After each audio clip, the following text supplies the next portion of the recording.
আচ্ছা বলো দেখিনি, মোগলাই পরোটা কার বেশি প্রিয়, কার কার ভালো লাগে? যার যার ভালো লাগে তাহলে ভিডিওটা তোমরা একদমই স্কিপ করো না, প্রথম থেকে শেষ পর্যন্ত দেখতে থাকো। তাহলে ওই দোকানদারদের কাছে গিয়ে বেশি টাকা দিয়ে আর মোগলাই পরোটা কিনে খেতে হবে না।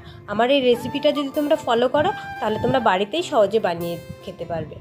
দেখো বাইরে ঝমঝম করে বৃষ্টি শুরু হয়ে গেছে, বৃষ্টিতে থামাথামি কোনো সিনই নেই।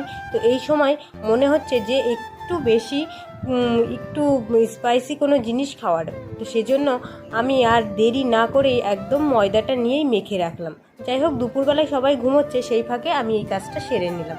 ময়দাটা মেখে রেস্টে রেখে ওদিকে কিছু কাঁচা বাদাম ছিল, সেটা কাঠখোলাতে ভেজে নিচ্ছি। খুব সুন্দর করে মচমচ করে ভেজে নিচ্ছি। আচ্ছা, নিজের হাত পাও থাকতে আমি কেন দোকানদারকে পয়সা দিতে যাবো বলো তো? সেই জন্য দেখো, এই যে মোগলাই পরোটা বানানোর জন্য পেঁয়াজ কাঁচা লঙ্কা কেটে নিয়েছি, এদিকে হবে সঙ্গে আলুর দম। সেই আলুর দমে আদা রসুন এবং কাঁচা লঙ্কা নিয়ে নিয়েছি।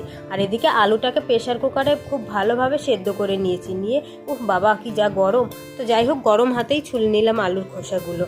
এই যে আলুর খোসাগুলো খুব ভালোভাবে ছাড়িয়ে নিচ্ছি। আর এদিকে আমার মেয়ে ক্যামেরাম্যান হিসাবে আমার তার নমুনাটা তোমরা একটু বুঝতেই পারলে। এই যে আলুর খোসাগুলো ছাড়িয়ে নিয়ে এই যে এদের এখানে রেখেছি, আর এদিকে বাদামের খোসাগুলো ছাড়িয়ে নেব। তো সেই জন্য গরম থাকতে থাকতে একটু হাত দিয়ে খোসাগুলো তুলে নিলাম, ব্যাস পরিষ্কার হয়ে গেল।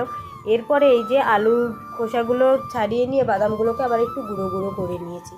তারপরে মশলাটাকে পেস্ট করে এনে এইদিকে কড়াই গরম করে তাতে আলুর দম রান্নার জন্য প্রথমে খানিকটা সর্ষের তেল, এরপরে কিছু শুকনো লঙ্কা আর একটু জিরে ফোড়ন দিয়ে তারপরে বাটা মশলাটা দিয়ে খুব ভালো করে কষিয়ে নিচ্ছি। আর এদিকে যেহেতু আলুর দম, আলুগুলোকে আর ভাজবো না, কাঁচা আলুগুলোই দিয়ে দিচ্ছি। দিয়ে বেশ কড়াইতে অনেকক্ষণ ধরে কষিয়ে নিলাম, যাতে আলুটাও ভাজা ভাজা হয়ে যায় আর মশলাটাও সাথে ভাজা ভাজা হয়ে যায়।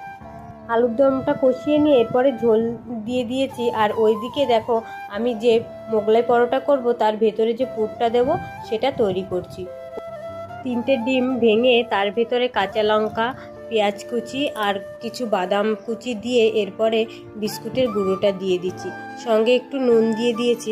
একটু মিট মশলা থাকলে ভালোই হতো, যাই হোক সেটা নেই, সেটা আর দিলাম না। এবার সঙ্গে একটু নুন দিয়ে খুব ভালোভাবে মগের ভেতরে একবারে ফেটিয়ে নিচ্ছি। এরপরে অল্প অল্প দিয়ে আমি তৈরি করে নেব। তো লেচি কাটা ময়দাটা এই যে গোল করে নিয়ে এরপরে পাতলা একটা রুটি তৈরি করে নিলাম খুব বড় মাপে। এরপরে ওতে সেই ফ্যাটানো ডিমটা দিয়ে এই যে চারদিক থেকে মুখটা সিল করে দিলাম, ব্যাস তৈরি হয়ে গেল। এরপরে কড়াইতে বেশ খানিকটা সাদা তেল দিলাম, আর কালকের একটু সর্ষের তেলও ছিল, যাই হোক তেলটা না ফেলে একসঙ্গে কাজে লাগিয়ে দিলাম। এদিকে দেখো, এই যে আমার গরমা গরম আলুর দম তৈরি হয়ে গেছে, আর সেই সঙ্গে এই যে পরোটাটা ভাজতে দিয়ে দিয়েছি। খুব অল্প